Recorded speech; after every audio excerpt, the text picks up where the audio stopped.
तो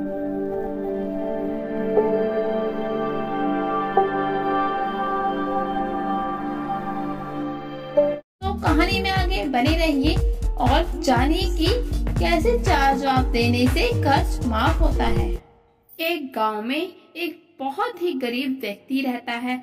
गरीबी की वजह से उसके दिन बहुत ही बुरे चल रहे हैं।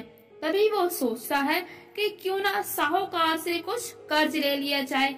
तो वो साहूकार के पास कर्ज लेने के लिए निकल पड़ता है और साहूकार के पास पहुंचकर उसको अपनी दर्दनीय दशा के बारे में बताता है।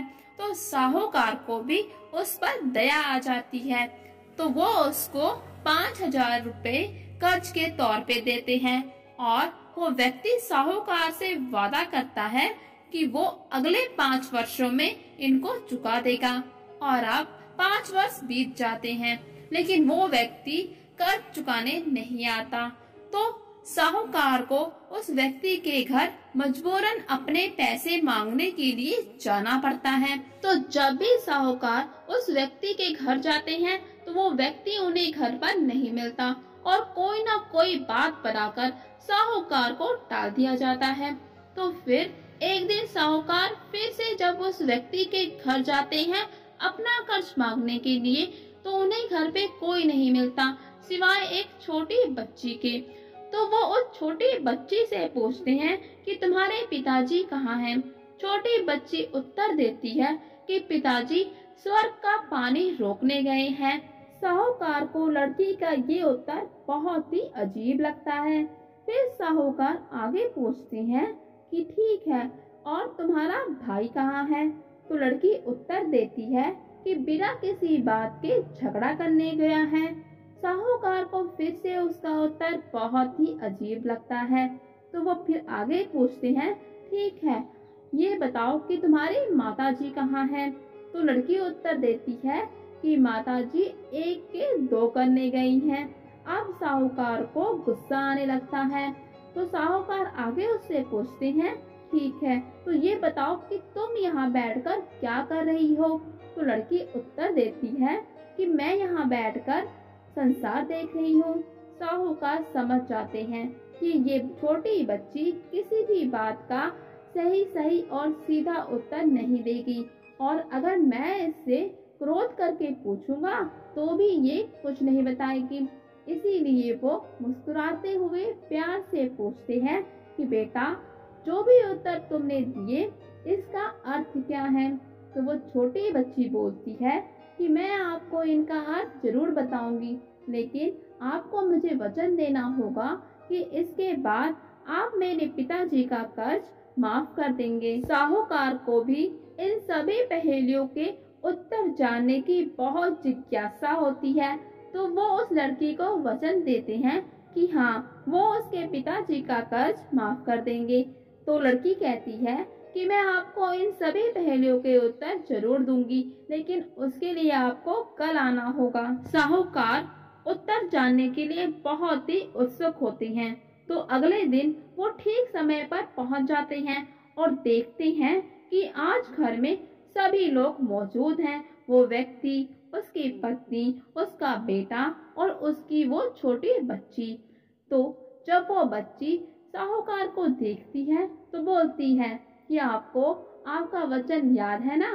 तो साहूकार बोलते हैं, हाँ बिल्कुल याद है। अगर तुम मुझे उन पहेलियों का अर्थ समझा दोगी तो मैं तुम्हारे पिताजी का सारा कर्ज माफ कर दूंगा। तो बच्ची बोलती है कि ठीक है और बोलती है कि कल मैंने सबसे पहले बोला था कि पिताजी स्वर्ग का पानी रोकने गए हैं। तो उस समय बरसात हो रही थी और हमारे घर की छत टपक रही थी। तो पिताजी उस समय उसी को बना रहे थे और बरसात का पानी आकाश से आता है और हमारे लिए तो आकाश ही स्वर्ग है। इसीलिए मैंने बोला कि पिताजी स्वर्ग का पानी रोकने गए हैं। तो बस पहली बात का अर्थ यही था। और मैंने फिर बोला कि भैया बिना बात के झगड़ा करने गए हैं।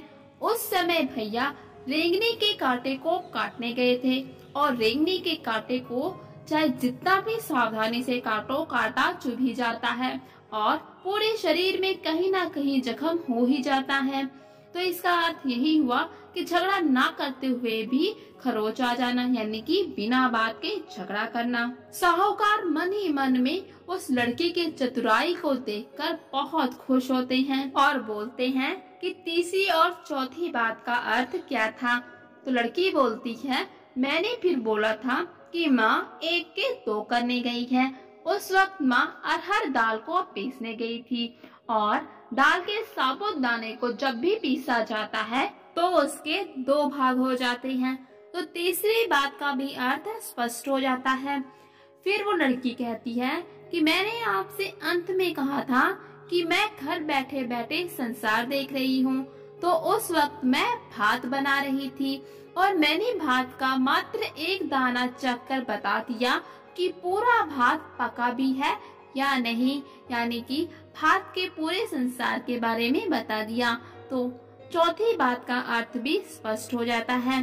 साहूकार उस लड़की की चतुराई और बुद्धिमत्ता को देखकर बहुत ज्यादा प्रभावित होते हैं और खुश भी होते हैं और उसको दिल से आशीर्वाद देते हैं और फिर पूछते हैं, लेकिन ये सब बात तुम मुझे कल भी बता सकती थी, लेकिन तुमने कल मुझे क्यों नहीं बताया। तब वो लड़की उत्तर देती है, क्योंकि उस समय मैं भात बना रही थी और अगर मैं आपको आपकी बातों के उत्तर देती तो भात या तो गीला हो जाता या फिर जल जाता, तो माँ मुझे जरूर पीटती।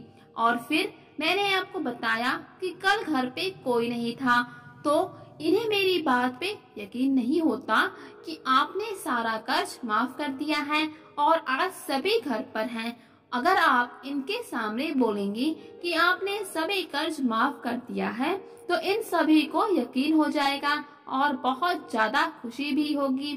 तो साहूकार उस लड़की की बातों से और उसकी चतुराई से बहुत खुश होते हैं और अपने गले से मोतियों का हार निकालकर उसको इनाम के रूप में देते हैं और कहते हैं कि ये तुम्हारा इनाम है और अब तुम्हें अपने पिताजी को लेकर मुझसे किसी भी तरीके का कोई भी बहाना बनाने की जरूरत नहीं है और अगर भविष्य में आपको किसी भी चीज की जरूरत हो तो मुझे जरूर याद करना। इतना कहकर साहूकार उस लड़की को आशीर्वाद देकर चले जाते हैं।